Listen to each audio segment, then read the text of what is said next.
Ito, ang latest weather update.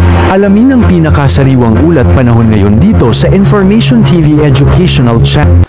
Makikita natin dito sa ating latest satellite images itong mga kaulapan na nakakaapekto sa silangang bahagi ng Luzon ay ang patuloy na epekto nitong easterlies o yung mainit na hangin galing sa Karagatang Pasipiko. Sa kasalukuyan, nagdudulot ito ng mga kaulapan at pag-ulan sa mga lalawigan ng mainland Cagayan, Isabela, Aurora, pati na rin dito sa area ng Quezon. Samantala, itong axis ng shear line, makikita natin itong linya ng kaulapan na nag-extend over extreme northern Luzon ay ang patuloy ng nasabing epekto nitong weather system na ito. So itong Batanes at Babuyan Islands, makakaranas rin tayo ng mga kaulapan at mga kalat-kalat na pag-ulan, pagkulog at pagkidlat. Patuloy ang epekto ng Intertropical Convergence Zone. Ito yung salubungan ng hangin mula sa northern and southern hemisphere sa malaking bahagi ng Mindanao. At ngayong hapon, itong mga makakapal na kaulapan na associated sa ITCZ ay nakakaapekto sa southern portion ng Mindanao. Particular na sa area ng Davao Region, Zamboanga Peninsula at sa mga pati na rin dito sa Barm at sa mga lalawigan ng Sultan Kudarat, Sarangani at Lanao del Norte. Sa Metro Manila at sa lalaming bahagi pa ng ating bansa, makakaranas tayo ng maaliwala sa panahon bukas. Pero ngayong hapon hanggang mamayang gabi, nandiyan pa rin yung mga tsansa ng biglaan at padandali ang buhos ng ulan na dulot ng localized thunderstorms. At makikita natin dito sa ating satellite images, no, itong low pressure area sa labas ng ating Philippine Area of Responsibility west of Palawan ay malayo na sa ating bansa. Hindi natin ito concern, walang epekto sa atin at inaasahan natin na posibleng malusaw within the next 24 hours. At para naman sa magiging lagay ng ating panahon bukas dito sa Luzon, ito ang area ng Batanes at Babuyan Islands, makakaranas sa mga kaulapan at mga kalat-kalat na pag-ulan, pakulog at pagkidlat na dala pa rin yan ng shear line. Itong easterlies o yung mainit na hangin galing sa Karagatang Pasipiko, patuloy rin magdudulot ng mga matataas na tsansa ng pag-ulan sa silangang bahagi ng Luzon. Inulit ko po sa mga lalawigan ng Cagayan, mainland Cagayan, Isabela, Aurora, pati na rin dito sa Quezon. For Metro Manila and the rest of Luzon, easterlies yung prevailing weather system natin, kaya saan pa rin natin itong mainit at maalinsangang panahon simula umaga hanggang sa tanghali. Magdala pa rin tayo ng pananggalang sa ulan dahil nandiyan pa rin yung mga tsansa ng thunderstorms late afternoon to evening.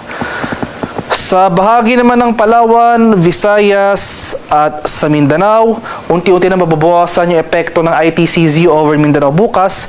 Inasahan natin na easterlies na rin yung weather system na makakaapekto sa nasabing lugar.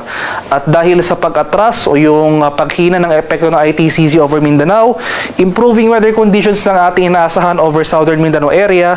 So maliwala sa panahon ng ating mararanasan over Zamboanga Peninsula, Barm, Soxargen at Davao Region. Magpapatuloy yung mainit at maalinsangang panahon sa Palawan at Visayas, pero gayon pa man sa lahat ng forecast areas na ito, Palawan, Visayas at Mindanao, kahit na easterlies yung prevailing weather system natin, dahil mainit yung ating panahon, posible pa rin mamuo yung mga thunderstorm clouds sa tanghali, posible bumagsak yung mga malalakas, pero panandali ang pag-ulan pagsapit ng hapon hanggang sa gabi. Kaya magdala pa rin tayo ng pananggalang sa ulan. Sa kalagayan naman nating karagatan, sa kasalukuyan, walang nakataas na gale warning sa anumang baybay na ating kapuluan at banayad hanggang sa katamtamang pag-alon ang ating inaasahan sa malaking bahagi ng ating bansa. Gayunpaman, iba yung pag-iingat pa rin sa ating mga kababayan na maglalayag sapagkat kung meron tayong offshore thunderstorm activity, ito yung mga pag-ulan sa ating mga dagat baybayin, asahan natin ang mga malalakas na hangin na kaakibat nito ang bahagyang pagtaas ng ating mga alon. At para naman sa ating 3-day weather outlook sa mga piling lugar ng ating bansa, sa araw ng Lunes, February 17, magpapatuloy itong bahagyang maulap hanggang sa maulap na papawirin over most of Luzon. Sasamahan lamang yan ng mga isolated rain showers or localized thunderstorms. Sa araw ng Martes, inasahan natin may panibagong bugso ng northeast monsoon o yung hanging amihan. So, inasahan natin na makakaapekto ito sa malaking bahagi ng hilagang Luzon, that includes Baguio City.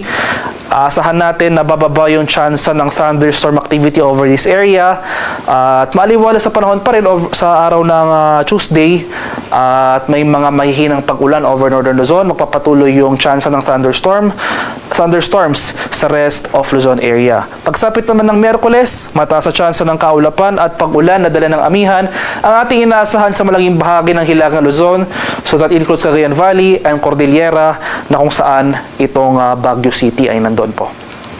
Dito naman sa area ng Visayas, for these 3 days, Monday, Tuesday at Wednesday, malaking bahagi ng Visayas, particular na Metro Cebu, Iloilo City at Tacloban City, magpapatuloy itong mainit at malinsangang panahon.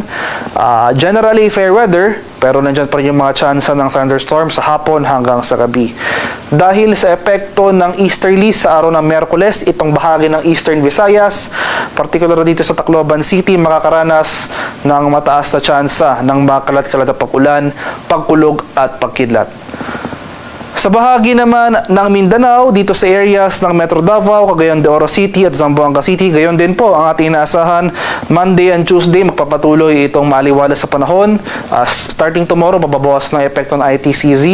Easterlies na o yung hangin na nanggagaling sa Karakatang Pasipiko ang magiging prevailing weather condition natin. Kaya asahan natin, fair weather conditions, may chance pa rin ng mga pag-ulan sa hapon hanggang sa gabi.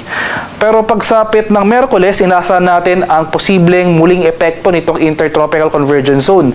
Bahagyang aakyat or mag-shift northward yung axis nito na kung saan posible itong makaapekto sa malaking bahagi ng Southern Mindanao, including ilang bahagi ng Davao Region. So dito sa Metro Davao, sa araw ng Miyerkules, asahan natin itong makaulapan at mga kalat-kalat na pag-ulan, pagkulog at pagkidlat. Ang haring araw dito sa Kamaynilaan ay lulubog mamayang 6:01 ng hapon at sisikat naman bukas sa ganap na 6:20 ng umaga.